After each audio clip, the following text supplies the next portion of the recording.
Boomers and Doomers. Today we're taking a look at another one of Taylor's Customs. This is going to be the BLYAT Out of Time.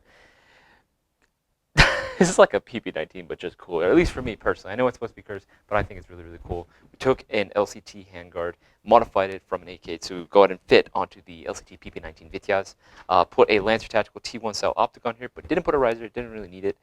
We also went ahead and threw on one of the Bakelite style motor grips on here, in addition to the Russian Mania Workshop padded butt pad right here, just for added comfort. This thing is just awesome, man. Let's go ahead and test fire this, why don't we? Let's go ahead and just do some semi. Pretty cool. Let's do some full auto. You can pick up this guy on our website right now. It's been Isaiah from Airsoft GI. Take it easy, guys.